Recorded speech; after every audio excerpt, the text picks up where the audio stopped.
Bonjour à toutes et tous et bienvenue dans la saison 2 du podcast Partenaires de Voix. Cette année encore, nous vous proposons d'aller à la découverte du groupe Interial, de ses projets et de ses talents. Nous fêtons d'ailleurs à travers leur voix une année particulière, celle de nos 150 ans. Nous sommes ravis de vous proposer ces moments d'échange à la rencontre des hommes et des femmes qui, par leur métier et leur talent au sein de notre mutuelle, se mettent au service de la transformation et du monde de la jeunesse. Tous agissent concrètement à leur manière comme partenaires de vie de nos adhérents.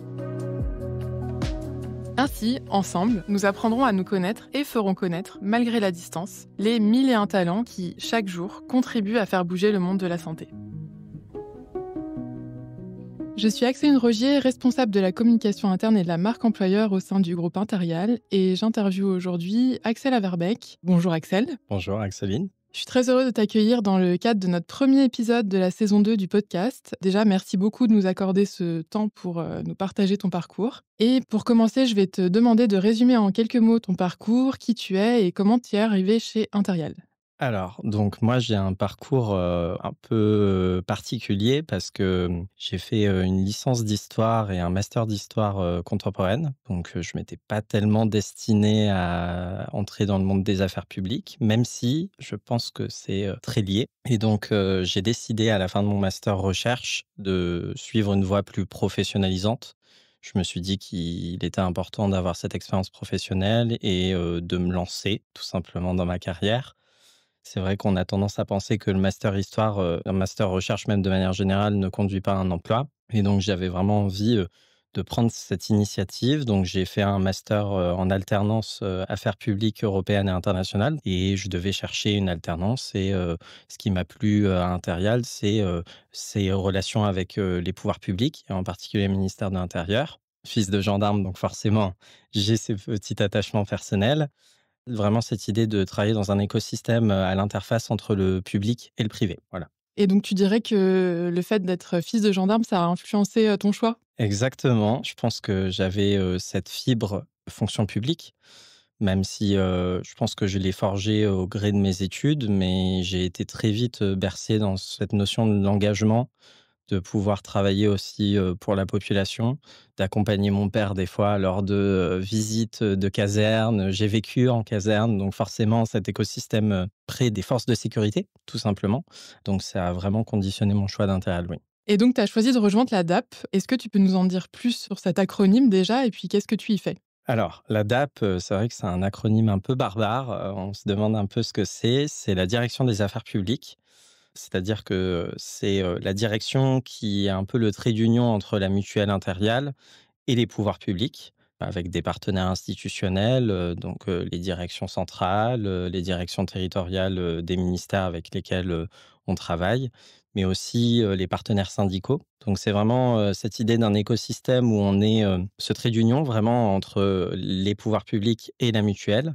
On doit défendre les intérêts de la mutuelle auprès des pouvoirs publics. On doit être force de conviction, force de persuasion, créer un environnement favorable au développement de la mutuelle auprès des pouvoirs publics et être à l'écoute surtout.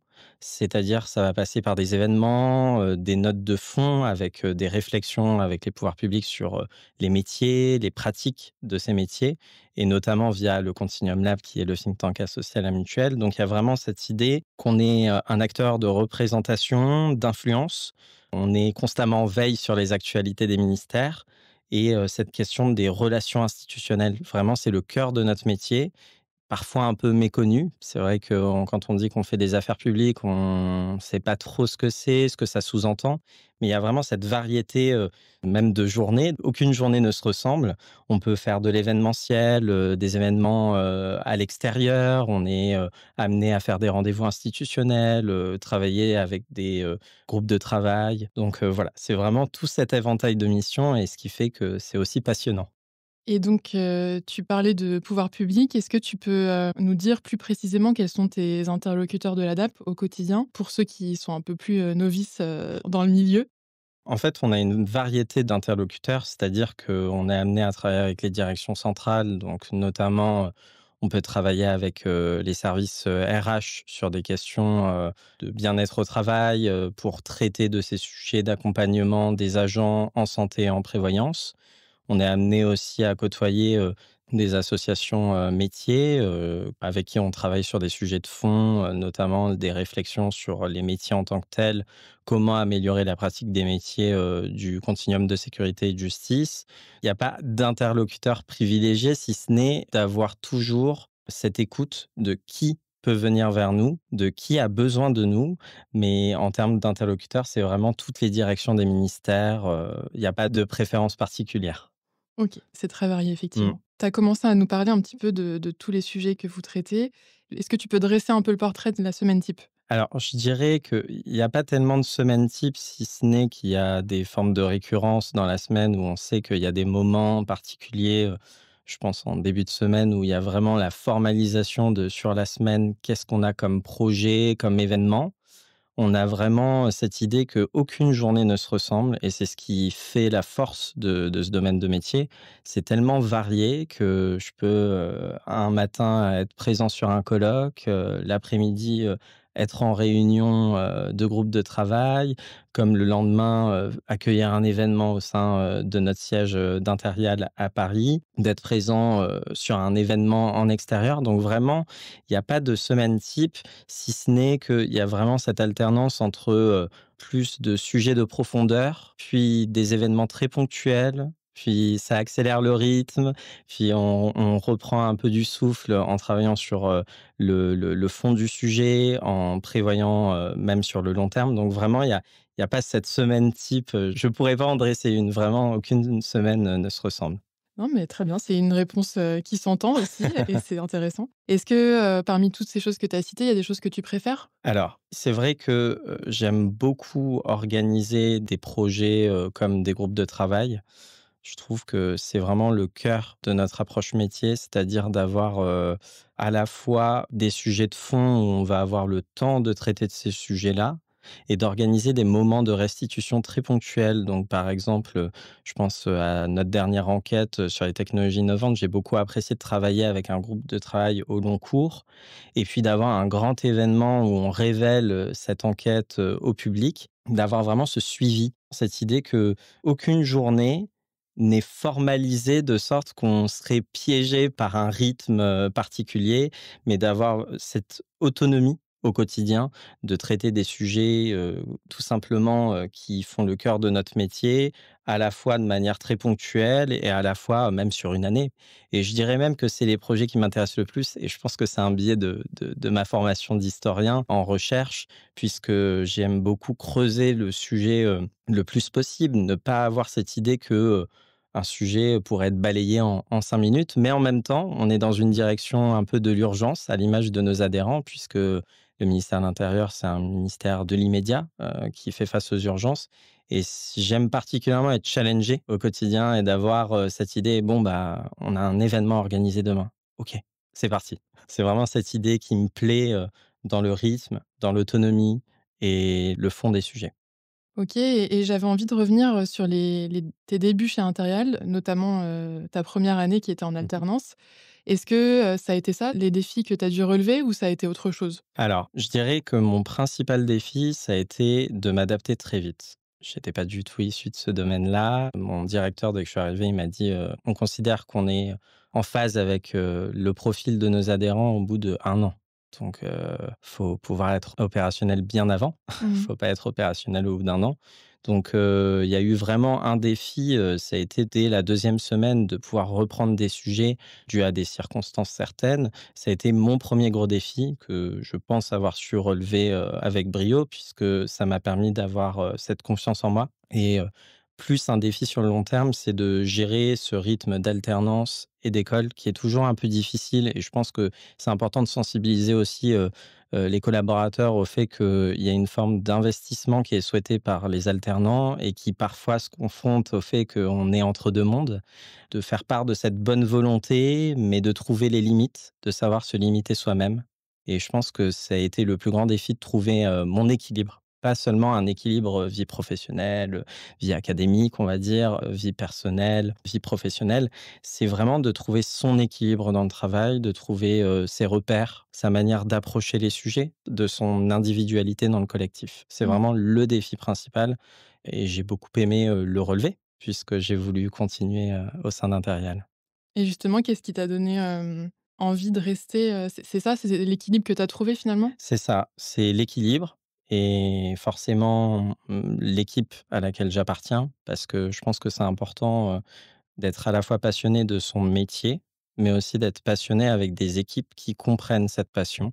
Je suis très bien entouré et puis le rythme que propose Impérial est vraiment, idéal, c'est-à-dire de donner cette part d'autonomie dans le collectif, de chercher à vraiment créer des synergies. C'est ce qui m'a vraiment donné envie de rester, c'est de pouvoir continuer à suivre ce mouvement d'inertie, en quelque sorte, et de pouvoir conclure, entre guillemets, les sujets, puisque, comme je disais, il y a des sujets qui sont traités sur le long terme. Et j'avais vraiment envie de prolonger cette expérience en me disant, je ne peux pas m'arrêter maintenant. Je ne peux pas couper les ponts du jour au lendemain sur ces sujets. J'y ai passé tellement de temps et il me passionne tellement que j'avais envie de m'accrocher et d'aller au-delà et d'être force de proposition. OK. On est dans un contexte un peu, particulier en ce moment. Il y a Mmh. la réforme de la protection sociale complémentaire. Qu'est-ce que ça représente pour toi à titre personnel dans ta carrière? C'est quand même un moment fort à vivre, qui a plein de challenges, des changements de rythme, des changements d'enjeux. Qu'est-ce que ça représente pour toi? Alors, pour moi, ça représente, d'abord une opportunité de découvrir un contexte particulier. C'est vrai que le contexte d'un appel d'offres, c'est pas le cas partout et en l'occurrence, ici, c'est vraiment novateur parce que c'est la première fois qu'une telle réforme se met en place et d'être au cœur de l'action, c'est un challenge et l'avantage, c'est que ça permet d'impulser des projets. C'est-à-dire que c'est pas une fin en soi. Pour moi, la PSC, c'est un défi à relever, mais c'est la première étape d'autres défis.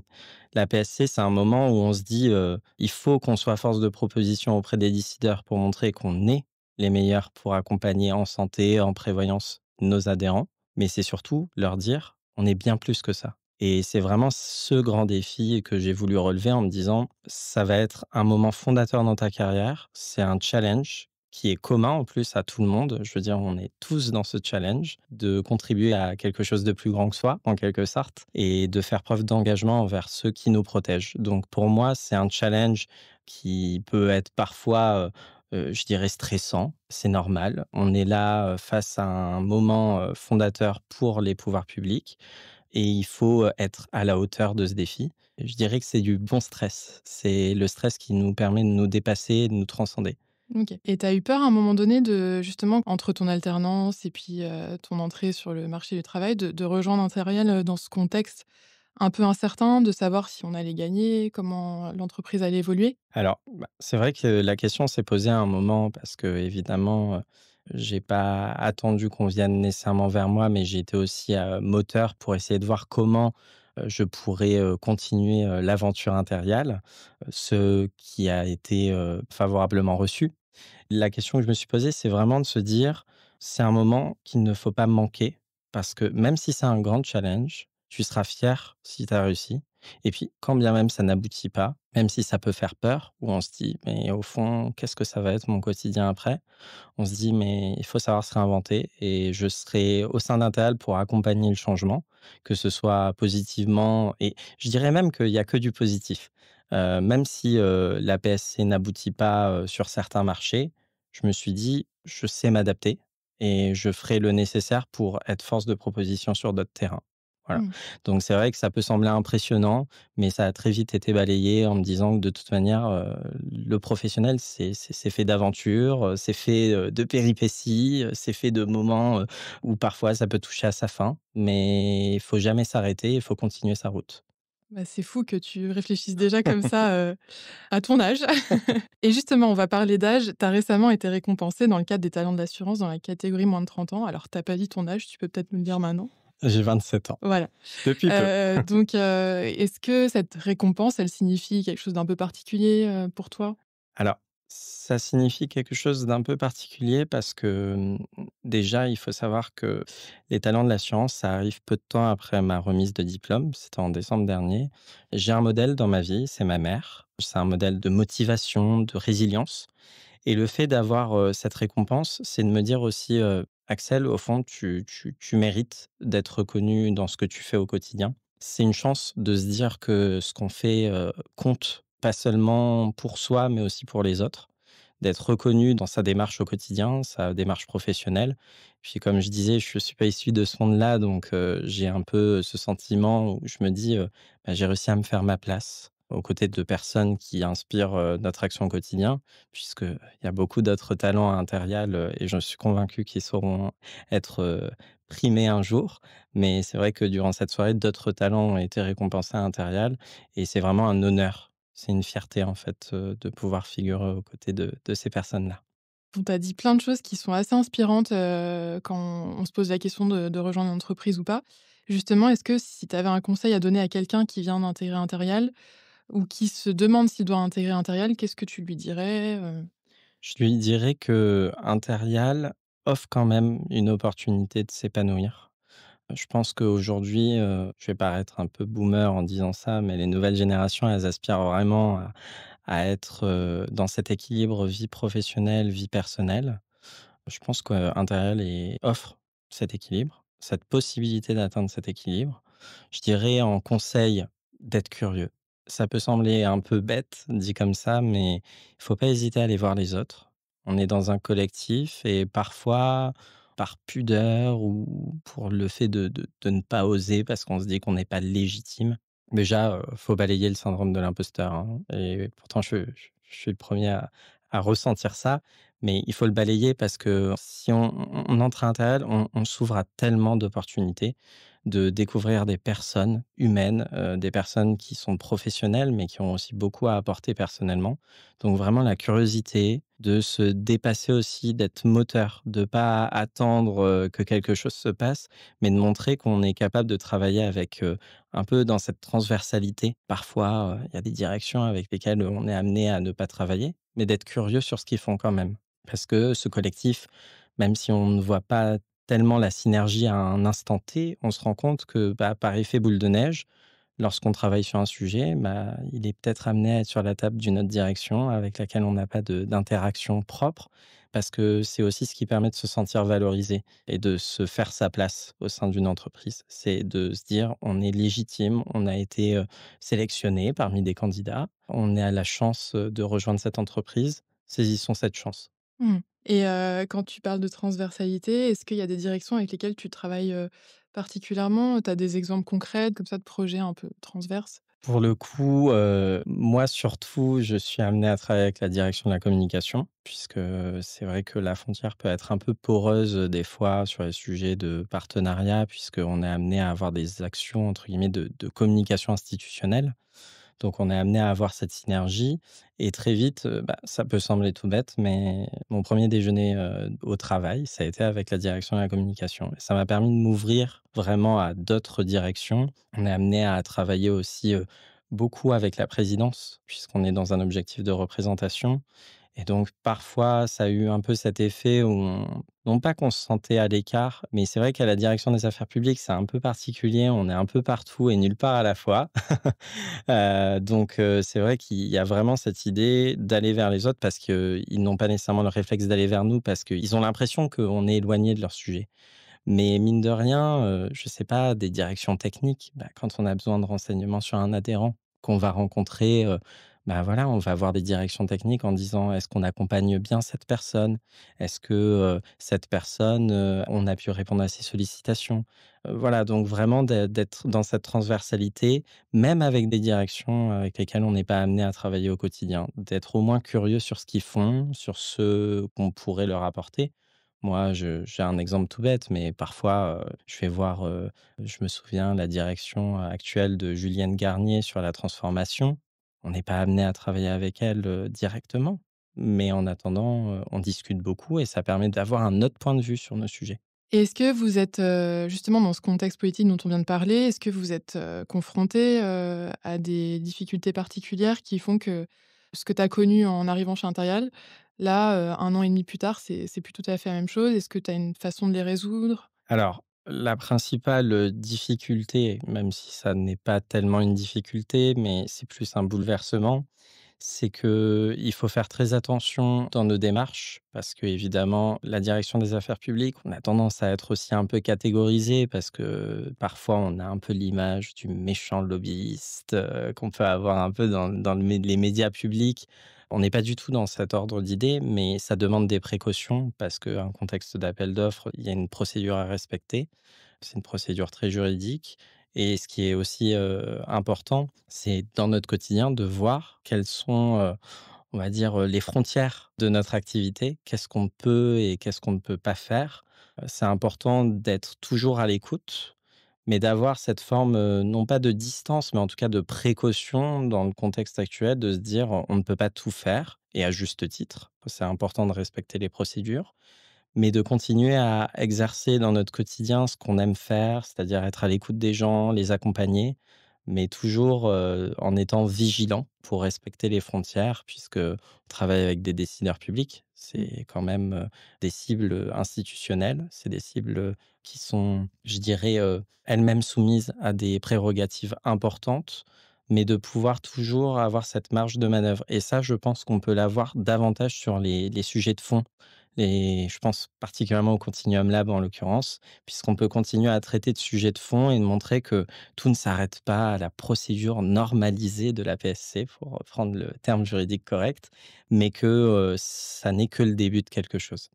Oui et puis qu'on continue de se transformer parce qu'on a aussi Exactement. la transformation en cours Mmh. dans l'entreprise et qu'on continue sur ces sujets un peu de fond qui, quoi qu'il arrive, doivent avoir lieu. Mmh. Je voudrais te poser une dernière question, Oui. même si je devine un peu, ta réponse, tu as parlé d'équilibre, tu as parlé d'engagement. Qu'est-ce que tu as appris sur toi, depuis que tu as rejoint, la mutuelle? Alors ça peut être paradoxal, mais j'ai appris à lâcher prise. Et je pense que c'est important de savoir, dans son équilibre, se dire qu'on ne peut pas tout résoudre. Même si on accompagne des personnes très importantes qui risquent leur vie chaque jour, on n'est pas capable de tout faire et il faut l'accepter et ça a été très dur à accepter. D'autant plus dans un rythme d'alternance où forcément il y a des moments en école où on ne peut pas traiter d'autres sujets. Et c'est pour ça, je pense que l'alternance, c'est vraiment l'idéal parce que ça force, en quelque sorte, à trouver cet équilibre, à se dire, on est à un moment en entreprise, un moment en école et de savoir un peu, non pas dire non, parce que c'est important de rester ouvert à toutes les opportunités, mais de se dire: «On a des opportunités formidables, mais on n'est pas capable de tout gérer, surtout tout seul» et donc de savoir se reposer sur une équipe et je pense que ce que j'ai appris le plus, c'est de m'épanouir dans mon travail et ne pas, le subir comme malheureusement d'autres personnes peuvent, faire face à ce phénomène où on a ce syndrome de l'imposteur et donc je dirais que ce que j'ai appris le plus, c'est à effacer ce syndrome de l'imposteur et de me dire: «Bon Axel, maintenant tu es légitime, fais ce que tu as à faire, c'est tout». OK, bah, plein de choses. Je retiens l'alternance, c'est idéal, donc petit message à nos futurs recrues, puisqu'on en recrute pas Exactement. mal, effectivement, en septembre. Le lâcher prise, tout ça, c'est très intéressant. Bah, merci beaucoup Axel pour Merci tes à toi. réponses et ton temps et puis, j'ai hâte de voir ce que l'avenir te réserve chez Interial. Je pense Moi que c'est le aussi. début de plein de belles choses. Merci beaucoup. Merci. Merci d'avoir écouté cet épisode. J'espère qu'il vous a plu, j'espère qu'il vous a inspiré. J'ai hâte de vous retrouver bientôt pour vous faire découvrir de nouveaux projets et de nouveaux talents du groupe Interial.